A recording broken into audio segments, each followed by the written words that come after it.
This is the Artist Entrepreneur Podcast. We are your hosts, Amanda Ritchie, Noah Dock, and me, Carrie Wee.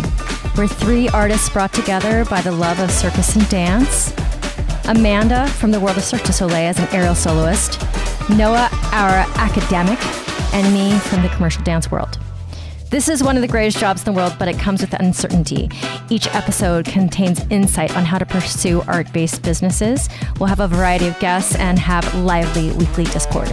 Tune in every week to hear our perspectives on the minefield that is the artist's way of life.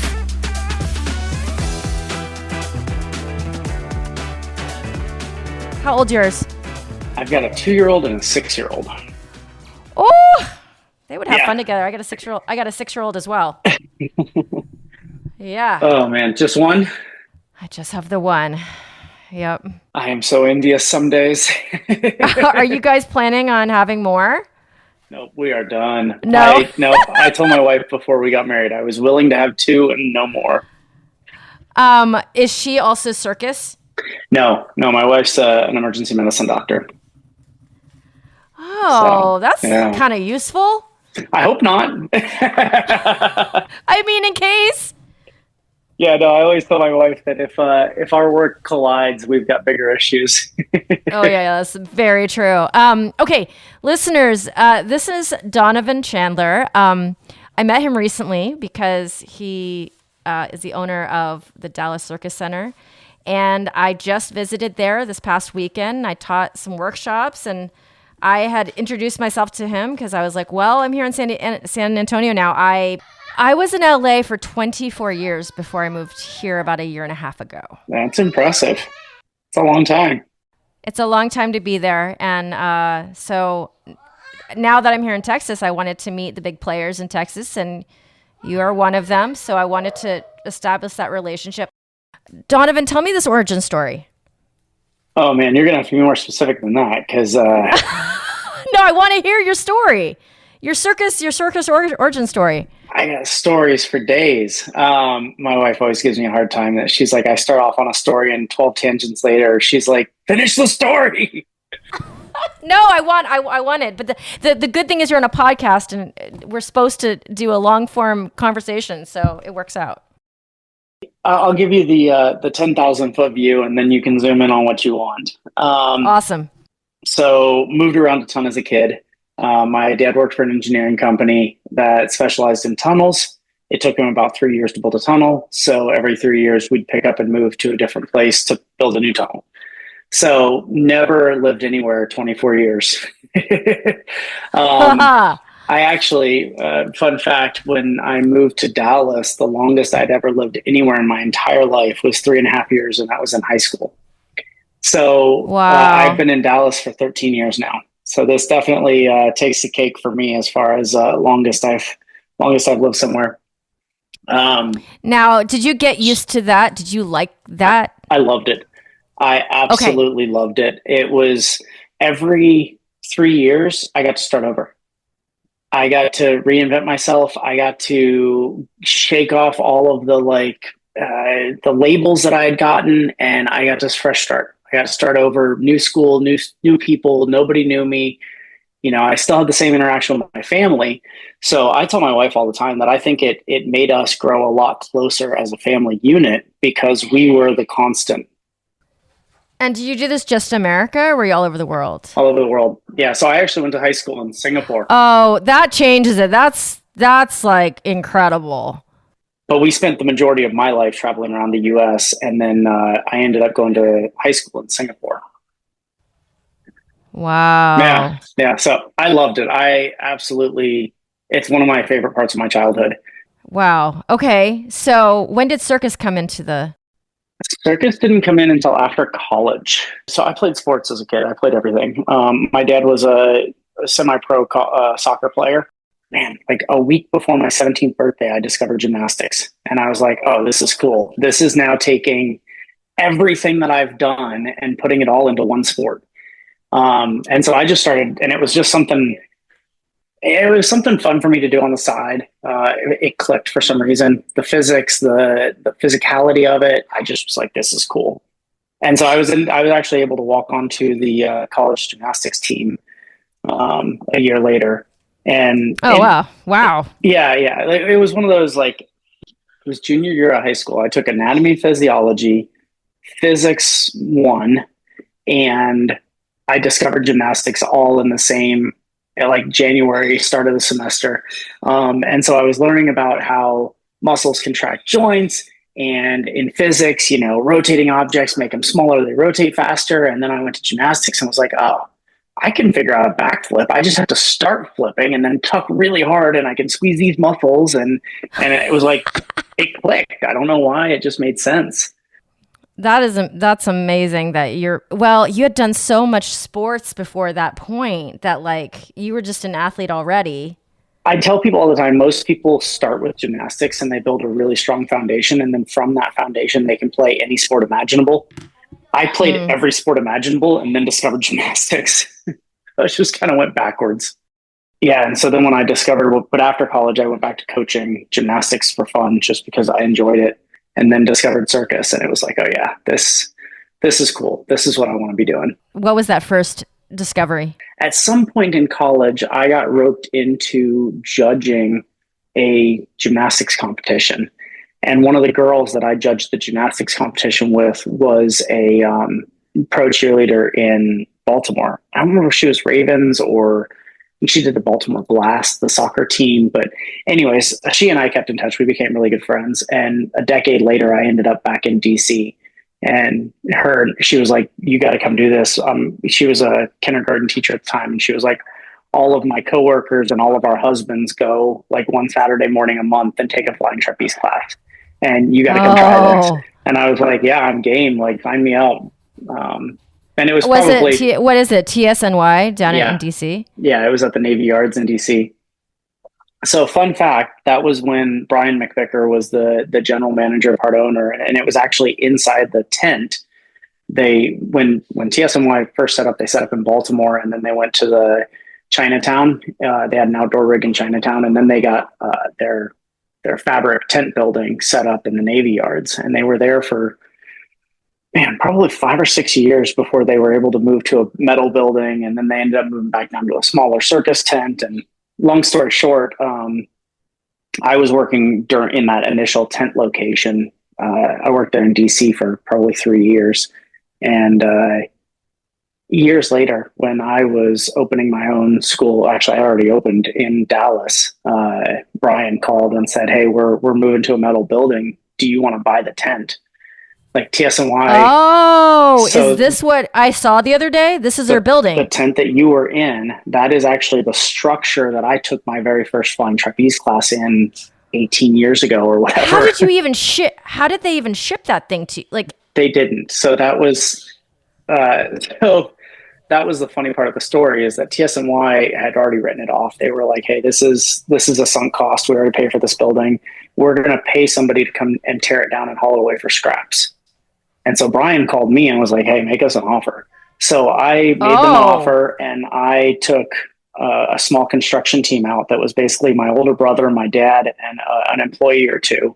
And we went out there and we spent 6 days. We took the whole tent down. We loaded it up into like 3 different trailers and a U-Haul and drove it back to Dallas. Well, and this thing doesn't come with a booklet. No, we just had to figure it out.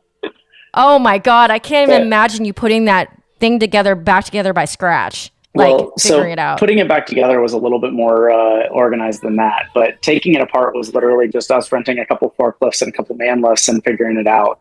But both my father's a civil engineer, and he was a PE. My older brother worked in construction for 20 years, almost 30 years now. And then when I got out of college, I was a non-degreed engineer. So we all had an engineering background to it. So going out there and actually doing the work was not terribly difficult.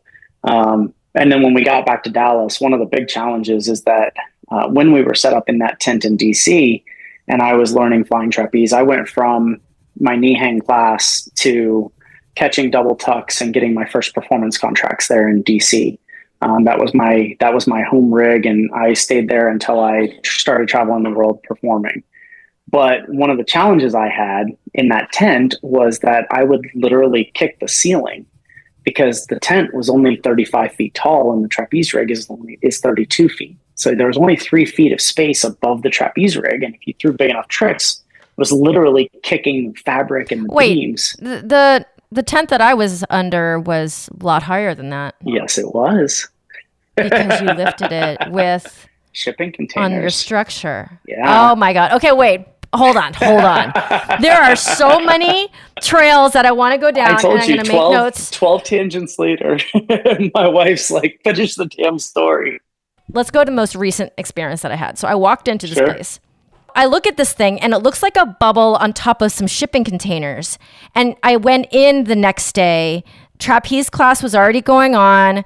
They put me up on the silks and it was so glorious because are your silks like 35 feet? 32, yeah. 32. So I climbed up there while I was teaching just so I could do a real wheel down.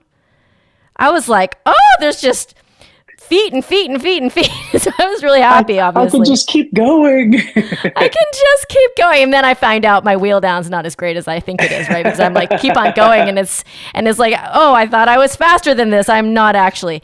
So, okay, let's go to the building. And then I want to go into, because obviously it's such a big draw to have a flying trapeze rig indoors. Without the sun in your face. And then you have one on the outside of the space too. Yeah, and we then actually let's talk have about 3 trapeze rigs. So we have another one in storage. And then let's talk about your performance. But then the last thing, which is the most important thing for this podcast, is building your business. So this is the blueprint I want to have for this conversation. And hopefully the next 30 minutes, building your business. So let's talk about this building. Yeah. So I got the tent building from DC, and that was and it was the structure. We had to cut the fabric off. Like once you assemble the building and tension it with the fabric, you're not getting the fabric back out. So they told us straight up, just take a razor blade and cut it off, and you'll have to replace it when you're ready to put it back up. So we got the skeleton of the building out here to Dallas. And it took years to go through the permitting process because the city of Dallas just had no idea what to do with this. And it took us years to figure out where we could find a property that was zoned for us to be allowed to put this building up, because so many places. And what is that zoning? What is it? Industrial / something? No, it's actually, so it's mixed use. It's a mixed use 3 site. And essentially it is designed for, the most common use is like taller buildings that are commercial on the first floor and then residential above. Like if you go into one of the new developments, like the Navy Yards, actually, where they'll have like a Harris Teeter on the bottom floor, and then they have 5 floors of apartments above it, something like that. But the cool thing about ours is that a lot of the places in downtown areas require masonry siding, and it might be 50%, it might be 90%, it might be 100% masonry siding. So you have to have a brick facade on your building, which obviously doesn't work with a fabric building. So finding a place that didn't have a masonry siding requirement was the hardest part. But yeah, so we found this property. We got lucky with it. We actually, there's a whole long story with that too, but suffice to say, we got lucky with this property, and we were able to get all the permitting through. It took us about 18 months to get the city to sign off on everything between the fabric building and then also the shipping containers. So back to me kicking the ceiling. When I bought this building and brought it to Dallas, I was like, okay, I need to make this thing at least 2 feet taller, maybe 3 feet taller. And so I called one of my buddies out in Vegas, who was a rigging mentor of mine, and just said, hey, I'm trying to decide if it would be better to put little like 2-foot I-beam extensions on the bottom of each structure post, or would it be better to pour like a 2-foot concrete knee wall and put the building on top of that wall? And he was the one who came up with it. He was like, dude, just use shipping containers. They're like 8, 9, 9.5 feet tall. They're already structural. And then you can finish out the inside for bathroom and office space. And so at the time I was like, amazing. That sounds like such a great idea. In hindsight, it was probably a waste of money. Really? Why? Going through all permitting hoops for finishing out a commercial space inside a shipping container just added tons and tons of time and tons of money onto the project. In hindsight, I would have been better off to have just scrapped the metal build or scrapped the tent building and put a metal building up and just put up a bigger metal building and built all the office and bathroom space on the inside. It would have been faster and it would have been about the same cost. And I could temperature control it. Because one of the biggest challenges with our tent is that we can't air condition it because the fabric it'll just go away. The fabric has an R value of like 2. So, but the thing is, there's no way for you to have known how long it was going to take when you first started, right? That's why I said in hindsight. At the time, I was like, this is great. I already own a $500,000 building, and I can just throw it on top of some shipping containers, and it adds 1,000 square feet to our building footprint. And it was actually really nice. In DC, all the bathrooms and everything were inside the tent, which cut into your usable area a lot. So having the shipping containers outside of the tent gave us a lot more usable space inside the gym area.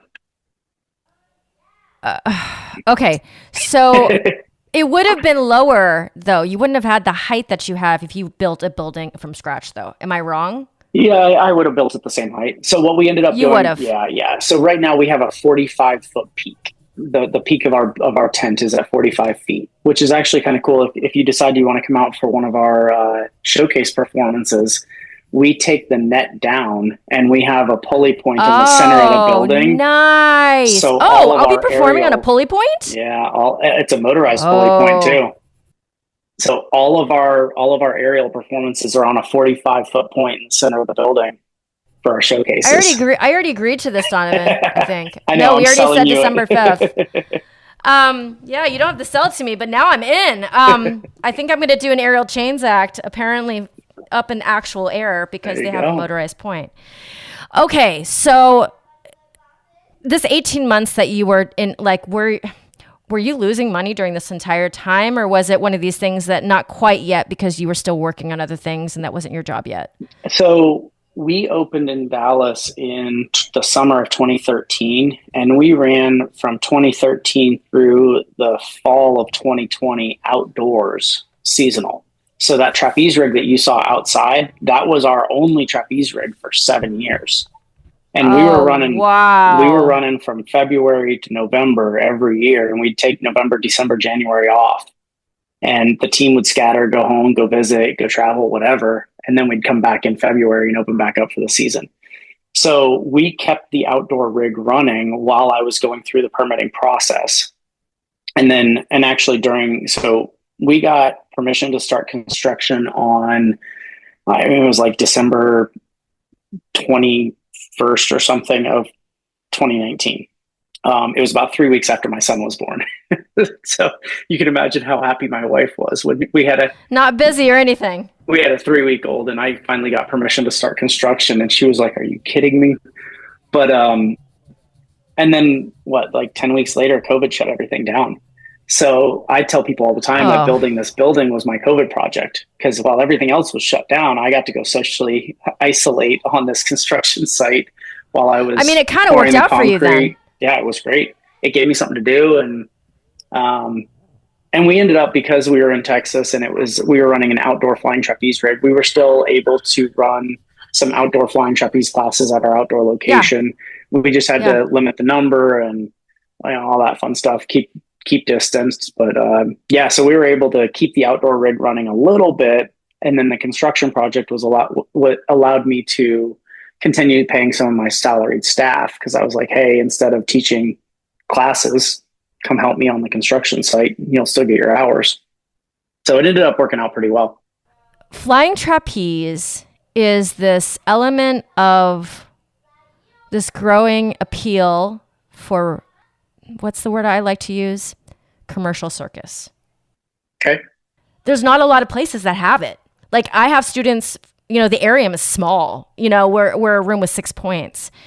Students of mine, hey, Carrie, I'm not in this weekend. I'm driving up to Dallas to take trapeze class. And I'm like, oh my God, have fun, right? So you're obviously in this niche.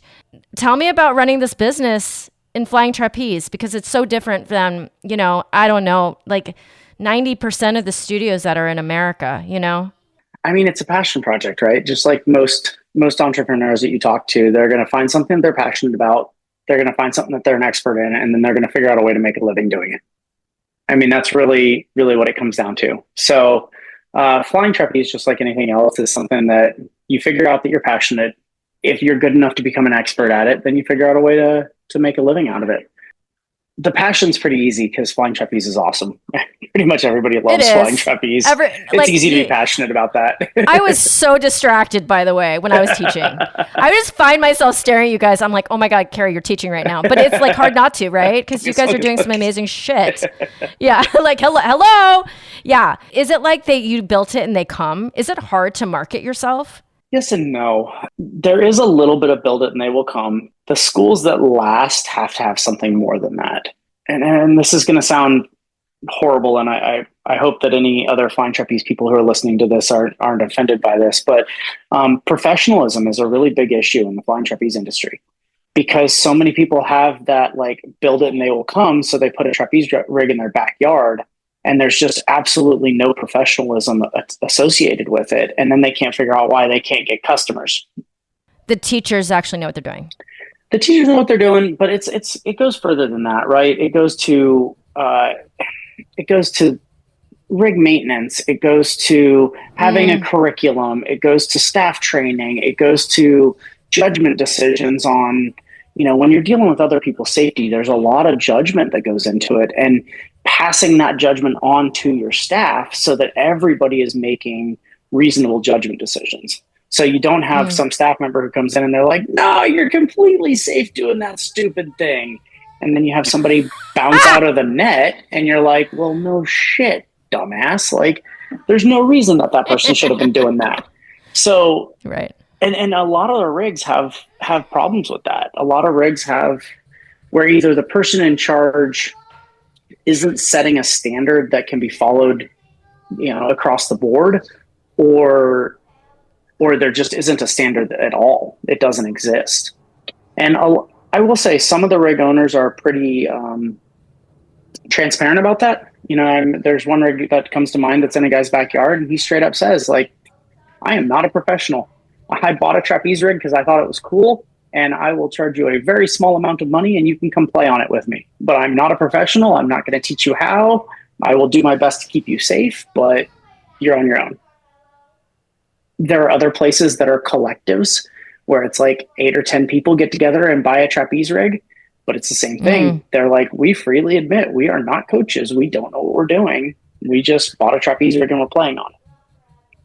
Okay, that's a really good segue to talk about you. Okay, tell me about your performance life and what you got from it.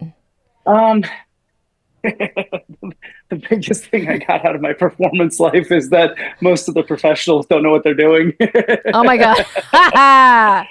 No, I mean, like growing up at TSNY, TSNY was the hallmark of professionalism. They were like, hey, we are going to take this thing that is cool and novel, and we're going to make it completely corporate.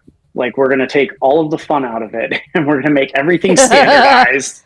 And make sure that we can't get exactly get sued for this and that. One of the and no shade to TSNY, like Dave and Ann and Jonathan, the founders of it, they did a phenomenal thing in the sense that they brought recreational flying trapeze to the United States. And in doing so, they grew to the point that they were expanding locations faster than they could implement staffing quality control. So, well, it's also very specific. I mean, it can't be that easy to get your staff built up. Staffing is the hardest part of a flying trapeze rig, 100%. Okay. Like, absolutely no questions asked. That's the hardest part. But TSNY, what they basically did was they said, hey, instead of training all of our staff so that we know that each individual is good enough to do anything we want them to do, we are just going to limit everybody's judgment ability so that no one person can make a mistake. So in order for a student to do something, they had to get 5 coaches to sign off on it. To do something like a trick or? Sure. Or a catch or trampoline skill, or if they're like, hey, I want to take my swing out of lines. It's like, okay, well, TSNY created a logbook, and there are 32 steps that you have to take. You have to get signed off on 12 trampoline skills. You have to get 3 senior Ah. staff members to sign off on each of these things. And the point of it was to distribute liability enough so that you didn't have any one staff member who was making an error in judgment that had any real influence. Which, Okay, so we're taking the magic out completely. exactly. And it corporatized this magical thing. And I think correct me. I mean, they will probably correct me if I'm wrong, but I know Jonathan recognized it early on, which is one of the reasons that he got out. Is he felt like it was just becoming too corporate and it wasn't his passion anymore. And I think by the time Dave and Ann were done, I think they were very proud of what they built, and I think they should have been. But I think they also kind of realized that, like, hey, we might have gone too far with this. But so anyways, going from that environment out into the world where you have, fourth generation performers who opened their own trapeze school, or you have, and it's just no holds barred. It's one person who says, yeah, that looks good to me. And there was no curriculum. And some of these fourth generation performers are amazing performers. Some of them are decent coaches too. But it really opened my eyes to how going from the super, super controlled environment to the regular world where there was just no holds barred. It was just free for all. And that was really my inspiration for opening my own school. It was like, hey, there's a huge middle ground here, guys. Like we can find this area where there's some common sense, safety things in place, but it doesn't have to be so restricted that it takes the magic out of it. So that was really when I decided to open my own school. It was after working for a couple. There was one trapeze rig in particular that was, he legitimately had somebody go to the hospital weekly, and it was like, this is not professional. There's better ways to do this. And once we opened in Dallas, that was kind of my goal was, let's get a staff training protocol in place so that the staff are all trained to the extent that they can make reasonable judgment decisions. And then I think back to Elon Musk, think what you want of him politically or anything else. He's got some really good business quotes. And one of them was that if you find yourself making stupid rules as a business owner, find better staff. Oh, okay. Yeah. Because it's one follows the other. It's kind of the same thing. It's like, if you get to the point where you're like, hey, you're not allowed to do this thing. It's like, wait a minute, let's just train our staff better. Then we don't have to make this stupid company policy. Just teach them how to use better judgment, teach them why we do the thing the way we want it done, train them better so that we can trust them to make decisions on their own. And so that's really what my school is kind of built on. It's all about hiring quality staff and then training that staff to the point that they can operate autonomously. And I know that their quality of teaching is going to be high enough that I don't have to question their methods. Okay, so Dallas is big. It's a big city, right? Not quite as big as San Antonio, I think. Maybe DFW, I think. Yes, maybe. San Antonio is apparently the 7th largest city in America, which I did not know before I moved here. It's not. Yeah, I think it's funny if you look at just Dallas, it's actually not that big, but DFW is huge. Yeah. Well, Dallas is a big city, but when it comes to circus town, it's not Vegas. It's not LA. It's not Denver. It's not Boulder. It's not, I mean, those are growing. It's not New York City. New York City doesn't really have a huge community, actually. Why Dallas, sir? Oh, me? Yes. Void in the market. Okay, let's talk about that. Let's talk about picking. Yeah, no, it was legitimately figuring out where I wanted to live and where I wanted to work. And, I had traveled the country and traveled the world enough. I knew I preferred to live in southern states. I liked the hospitality here better. And then it was looking at the largest metroplexes in the country that didn't have a flying trapeze school.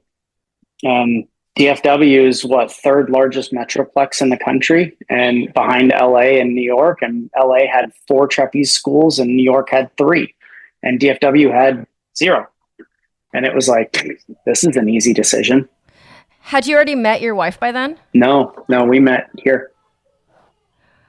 Oh, so the whole world happened when you moved here. So you were you done performing by that point? No, I was still on the fence. So I only performed like full time for maybe 2 years after TSNY. Okay. I left, and my first contract was at an amusement park in Dubai, and I absolutely loved it. It was an amazing contract.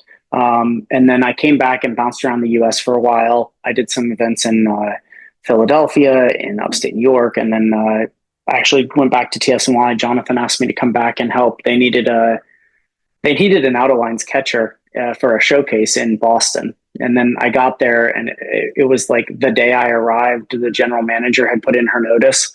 So I ended up being the ad hoc AGM while I was there, as the AGM stepped up to take over the general manager role. And at that was around the time that I was like, all right, I'm getting ready to open my own school anyway. So I was in Boston helping manage that school while I was putting all of the pieces in place to open my school in Dallas. Wow. Okay. If there is a pie and you sliced it into all these different... Good answer. If you were to slice it into, as a business owner, what you were doing with your time, how would you slice it? I'm not going to like this answer.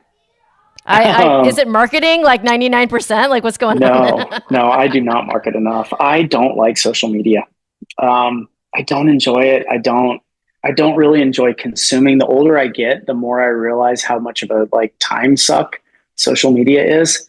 So I really don't enjoy social media, which means that I kind of suck at utilizing it for the marketing purposes. I recognize its value as a business owner.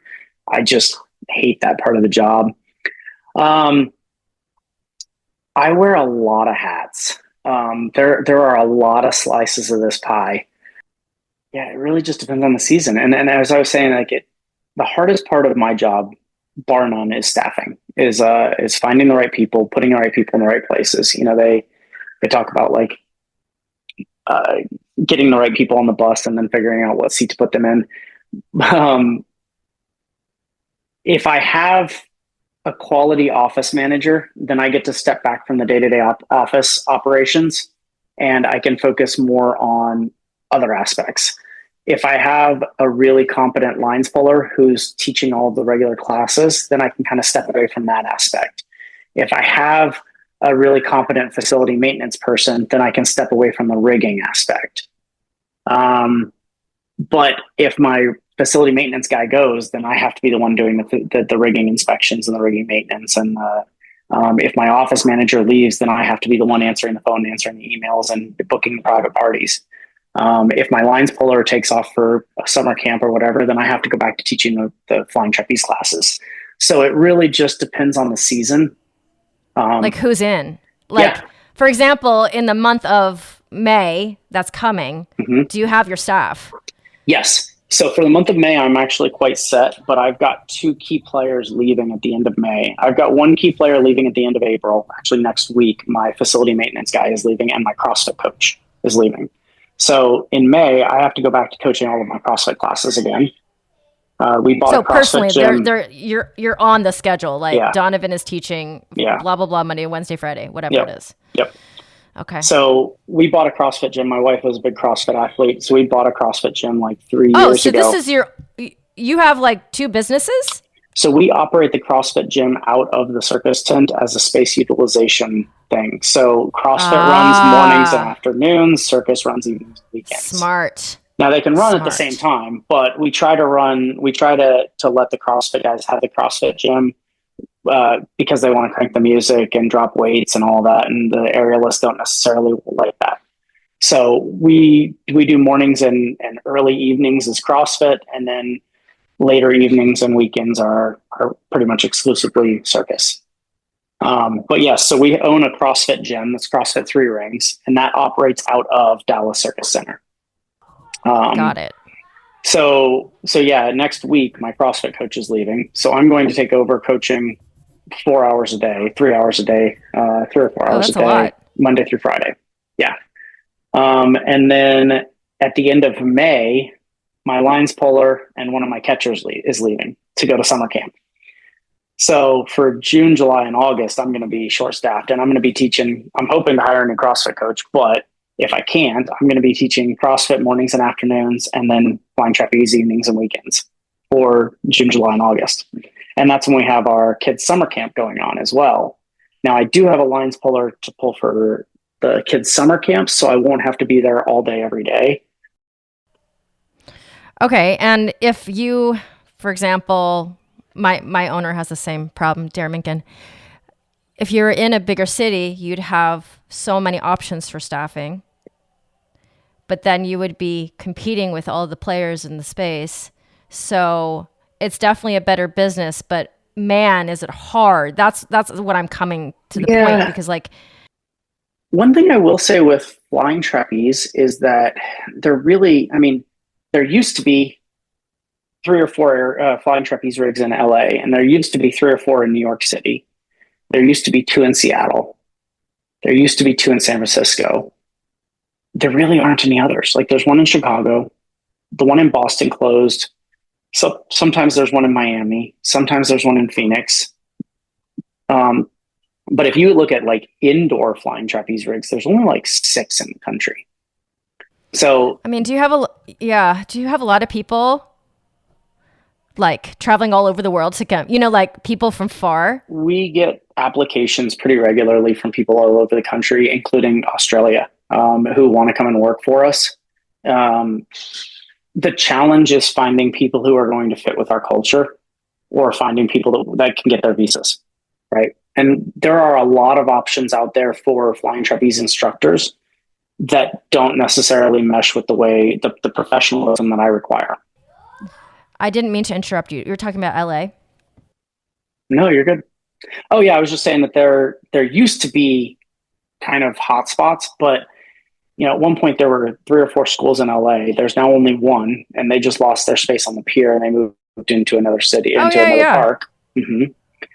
Okay. There used to be 2 in San Francisco. The one in Oakland closed. There used to be 2 in Seattle. Emerald City closed. Senka bought it. That's There used to be 3 Okay. in New York. I'm pretty sure all 3. Oh no, there's the formerly known as TSNY is still operational, but the other 2 have closed. DC is still hanging on. But if you look at like indoor flying trapeze rigs, you have Seattle. There's one in like Rochester, I think. Twin Cities in Minneapolis, St. Paul, New York City, DC. Did I say Chicago? And us. No, you did not. Yeah. So there's 6 flying trapeze rigs that I can think of off the top of my head that are indoors in the whole country. Yeah. So there's not really like this big, I would say the biggest regions are probably New York and Chicago right now, and Seattle. Those are probably the 3, but we're probably in 4th place. So I don't know that like being in a bigger city, I Okay. yeah, I don't Would know make that it that's bigger. the solution. No, Okay. I think the solution is just, we've played with this for a long time. Do we lower our professionalism standards so the staffing is less of an issue, or do we focus on hiring local people and training them, teaching them to teach flying trapeze, so that we don't have to try and get somebody who's coming from a different environment and trying to force them into our system? And that's just a constant battle amongst the manager staff. Is do we hire people from out of town and know that there's going to be some friction? Do we hire people off the street who know nothing and teach them? But hiring somebody, it takes 3 to 5 weeks to teach somebody how to work board. It normally takes somebody about 3 months to learn how to catch. And it normally takes anywhere from 1 to 3 years to learn how to pull lines. So it's a huge investment in personnel to hire somebody who doesn't know what they're doing. Yeah, and if they don't mesh and then you've already onboarded them for months, But it's the same thing if we hire somebody from out of town. Yeah. They're normally coming down on a 3 to 6 month contract. And if they don't mesh, do you terminate the contract? Do you let them stick it out? How do you manage that? Well, and there's also the skill set of not dying from heat and humidity like I almost did. And I realized that it was actually a cold day that day, but it was sweating. I was sweating. Okay.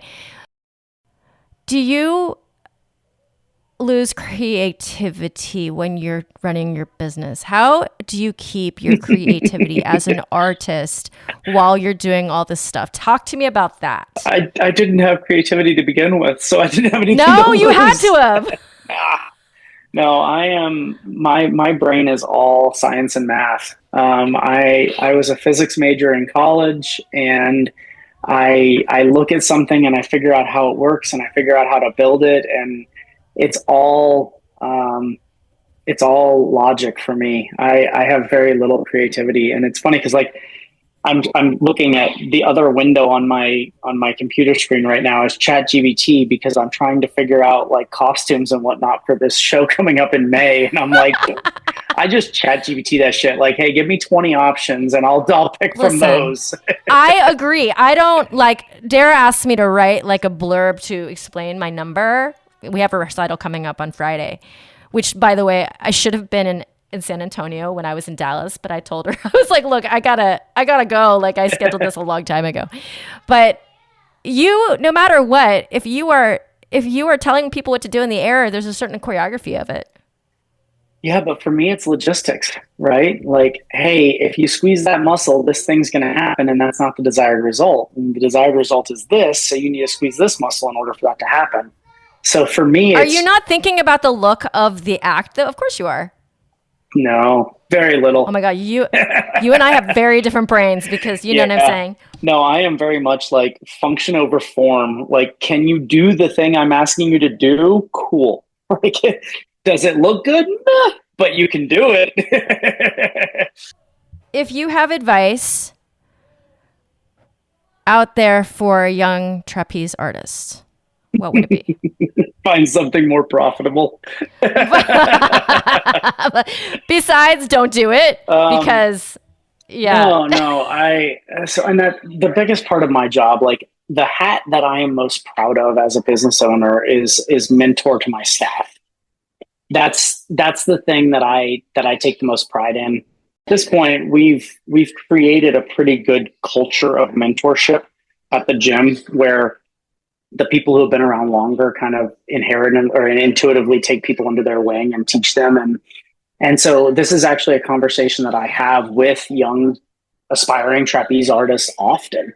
And essentially what I tell people is you have to recognize that flying trapeze is not the most profitable thing in the world.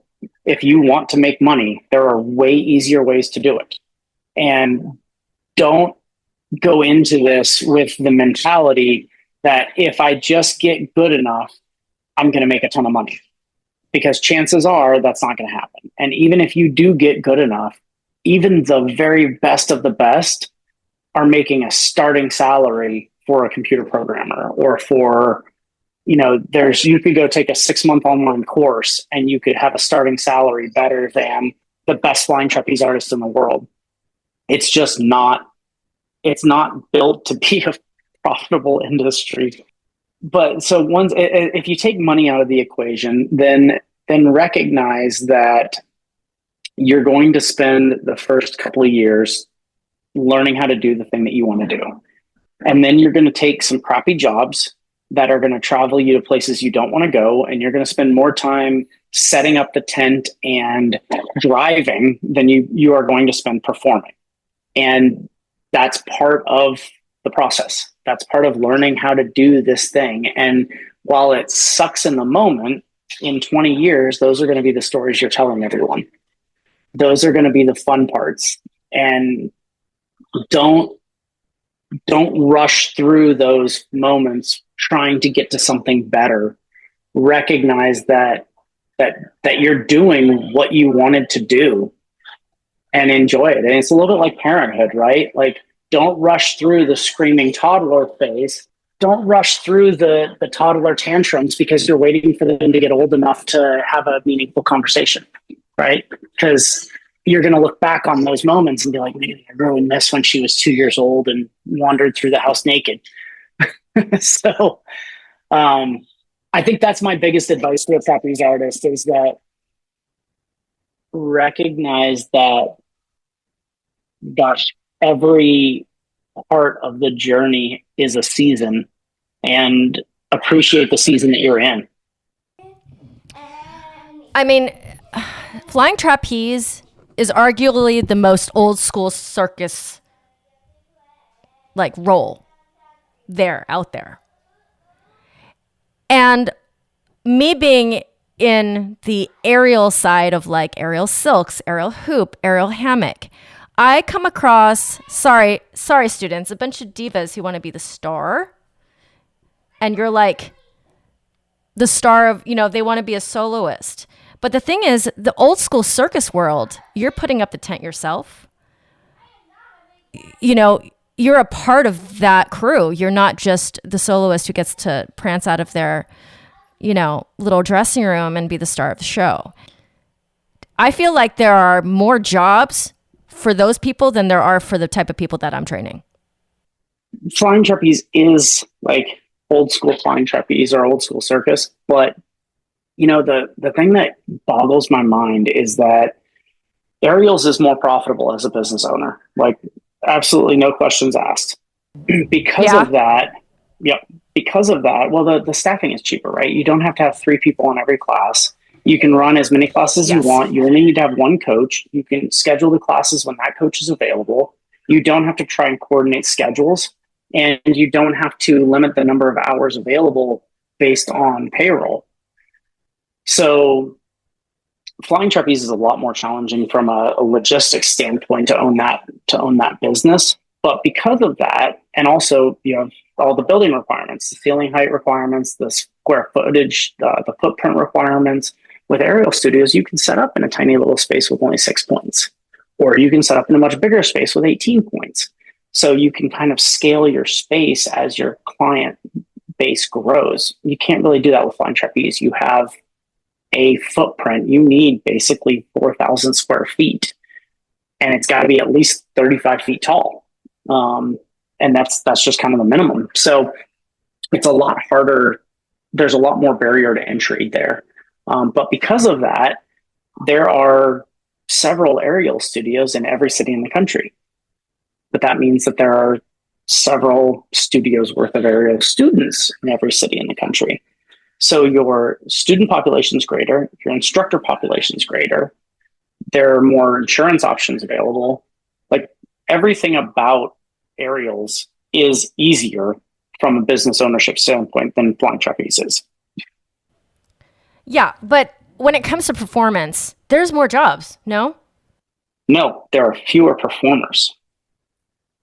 You are competing against fewer people, but it's not necessarily that there are more jobs. Like, if you think about how many circus tents are big enough to have a flying trapeze rig, there aren't that many. I mean, but every Cirque du Soleil Vegas show has an element of flying trapeze. I feel only like Mystère. No, I'm wrong. Yeah, only Mystère. No, oh as well, right? Because they have that big boat. So that's more like Russian swing. Oh, okay. All right. Yeah. So Mystère is the only Cirque show right now, I think, that has flying trapeze in the world. There might be, I don't think Alegria is, I don't know if they're still running their flying trapeze act or not, but. I mean, I made an assumption. I was wrong about that. Yeah, no, I think, I may be wrong about this as well, but I think Mystère is the only Cirque show in the world right now that's doing flying trapeze. And then, like, they're really, like, I can count on one hand the number of flying trapeze performance. I mean, you have Circus Vargas, who's currently in Germany. They're normally on the West Coast. Circus Vasquez, they don't have a flying trapeze act this year.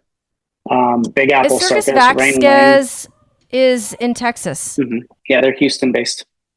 And they about once every 3 or 4 years, they have a fly act. They had one this year, the season that just finished.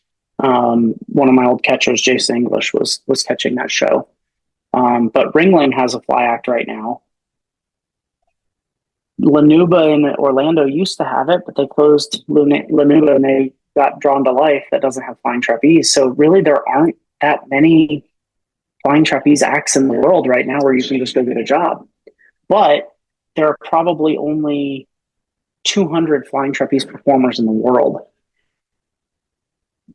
So you're not competing against the same volume of people for the same number of spots. Yeah, it's like niche in a niche. Yep. Well, one of my catchers, David, is in Japan right now, catching with Pop Circus, and I've got a new catcher here who's getting good, and I would say in a year or so, I'm going to start sending him out for auditions to catch places. But there's really only 4 or 5 places I can send him where he can get the experience that he needs to start putting his name on as a professional catcher. There just aren't that many spots available, but he's probably only competing against 10 other people in the world for those spots. Yeah, I mean, you must be just like in this small niche.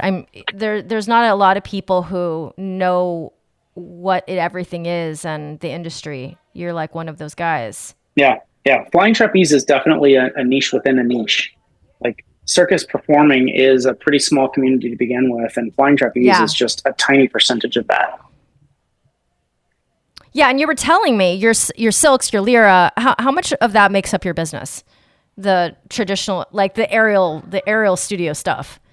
My goal is for flying trapeze, aerials, and CrossFit to all make up about 1/3 of my business. That is my ideal. If I could, because that's the constant revenue stream, right? Like if all of them are making up 1/3 of my business, then if any one of them's having each one makes 1/3. Yeah, that's my goal. Now, I would say right now, CrossFit is slow. So CrossFit's probably only doing 10% of our annual revenue right now.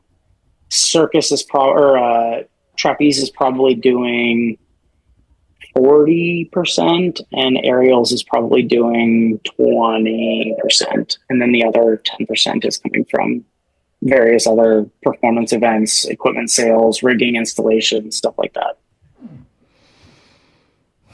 Is CrossFit trending right now in the world? No, it's actually trending down. Okay.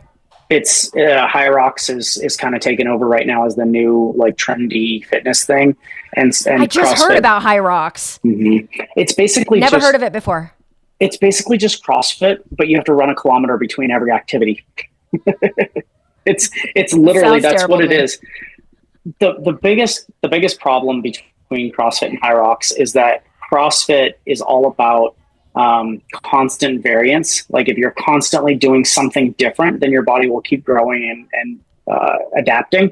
And High Rocks is a race. So it is like you're going to do this skill and then run a kilometer, and then you're going to do that skill and run a kilometer, and then you're going to do this skill and run a kilometer. And those skills don't change. So you can study for the test, if that makes sense. If you're like, okay, I know I have to do wall balls, so I'm just going to practice wall balls like crazy to get really good at that one thing. Whereas CrossFit, you can't do that. CrossFit is all about like being the best, well-rounded athlete imaginable, which is the reason when I was performing flying trapeze, I would use CrossFit as my supplemental training, my injury prevention training, because CrossFit was the best whole body and explosive power workout that I could find. And I needed that whole body injury prevention, and I needed that explosive power for my flying trapeze performance. So that's how I got into CrossFit, and that's actually what ended up introducing me to my wife. Is that, we met on a dating app, and I was like, oh, she's a high level CrossFit person here in Dallas. Like, yeah, I'll go on a date with her. You're like, she can lift more than me. Let's go. Oh my God. Okay, Donovan, would you walk in the shoes of TSNY and franchise ever? No, and it's not because I think that what they did was wrong. It's because I saw how emotionally challenging it was on the owners. And that was actually, So when I opened my company, I called Jonathan Conant and I called Dave Brown and I said, hey, I'm I'm going to open my own school. Do you have any advice for me? And both of them, independent of each other, said, open one location, do it well, hire good staff, don't expand, just do one location and do it right. Mm-hmm. Okay. What's the ultimate goal of this business? My exit strategy? No, but I mean, I would imagine like those pieces are all falling into place for the income, and that your staffing is full and boisterous and you have robustness and you can take a vacation once in a while. Yeah. So we've gotten to that point a couple times. I think my goal is, my personal goal, I would like to see somewhere between $60,000 and $100,000 of profit. That would be amazing. Like if I can get to the point where I was like, yes, I'm making enough that I'm making an entry-level salary in a normal job. My old engineering company, if I could replace my entry-level salary there, that's my like revenue. I think revenue-wise, I'd love to see us break $1 million a year in revenue. I think that's coming in the next couple of years. I think we're probably going to hit 7 or 750 this year, and I think we could hit $1 million in the next 2 or 3 years. You're talking about gross top line revenue. Yeah. So, for example, I worked for Womack and Bowman in Los Angeles for 9 years as one of their staff members, and Rachel and Brett are very close to me. For a long time, their digital sales, their online courses, all of that stuff grossed way more than their in-person. And now it's flipped. Is there an element that you can digitize, or is that not really the situation anymore? I think two things have happened. Since COVID, people want in-person a lot. Yeah. Can you imagine any digitization of your business to make any sense in the future? Yes and no. It's not my passion. So it's not going to be the thing that I pursue with the same fervor as in person. We actually are launching an app in about 2 to 3 months. It's going to be on the App Store. Oh, nice. That's going to be, it's essentially a flying trapeze logbook, diary, trick chart. Like if you look at right now, there's TSNY's logbook, which is just that. It's a logbook of what tricks you worked on what days. And then there's a trick database on the website that's TrapezeNet that kind of goes through, but it's all, it's like Wikipedia where it's, user updated videos and stuff where they can go through and explain tricks and whatever. And we're basically going to build a DCC curated trick database. So we're going to say, okay, these are the tricks that we teach. These are the ways that these are the things, the components that we look for. These are the videos that we've curated of like how-to videos on to do this thing. So you're not just randomly Googling how to do this obscure trick and you're looking at students in Indonesia attempting it. This is actually a curated video from DCC on that this trick should be done. And then it will also have a logbook diary function as well. But the reason I say yes and no is because we are intentionally keeping that app as cheap as humanly possible to just cover its own costs, because we want it to be as widely available as possible. I would like to see that app, implemented nationwide across all schools. And the best way for us to do that is to keep the cost just above our operating cost. And how long have you been working on this project? Relatively new. I would say we started on it probably 2 or 3 months ago. One of my instructors, so Taylor, the aerial manager, is a professional coder in her day job. And so she's the one who's actually building the app. But yeah, we actually just went through alpha testing the last couple of weeks, and she's implementing all the changes before beta testing. And then I think we're going to go ahead and put it on the Android Play Store, and we're hoping the Apple App Store in the next 2 to 3 months. Okay, so that's an element that's scalable for sure. Sure.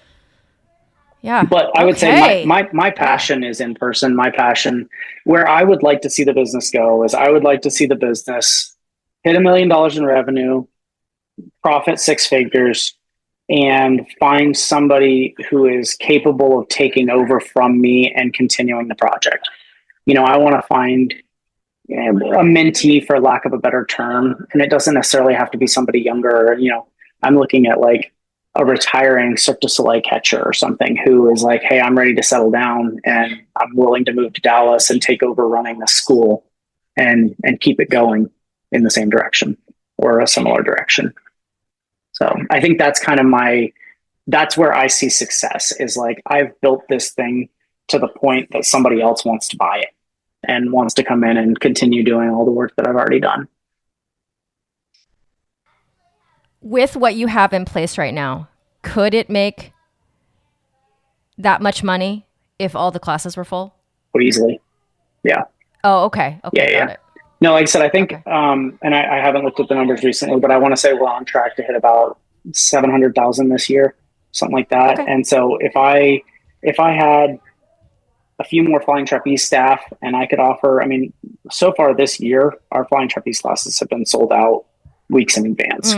We're running at, 10-person classes with 8 people on the waiting list, almost all of our classes. So if I had more staff, or if I had unlimited time in my day, we could be running a lot more classes right now. Got it. So you'd put more on the schedule. Exactly. More hours of optimization, or more hours of utilization. Yeah, you got a great situation over there, minus some AC. I know. Well, and we're working on that too. I've got my engineer in California has tentatively approved us taking down the tent portion of the building and putting an insulated metal building in its place that we could then, like, right HVAC on top of your structure. It would use the same structure. We would literally take the fabric off and we would metal side our existing structure. So the engineer has already tentatively approved it, and he is in the process of drawing up the initial drawings to take to the city of Dallas to see what permitting would be required.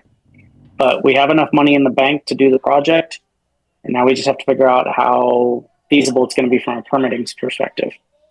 But that could be as early as this year, as early as this fall. How much do you think the lack of AC affects your business? Like, do you feel like people are going to, the people I met are obsessed. Sure. They're coming regardless.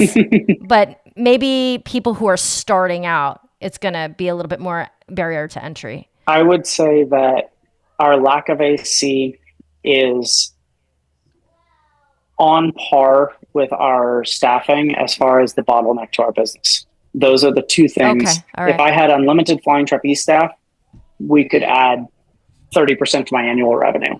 If I had AC, we could add 30% to my annual revenue. Got it. Oh my God, I'm so excited for you. So if we can solve those two problems, then we're talking about hitting all those goals that I was just talking about. Wow. Part of the digitization of my business is the podcast, obviously. Like, I've obviously chosen that route. I have 3 podcasts, Donovan. I don't know if anyone needs that many. It's a lot of podcasts.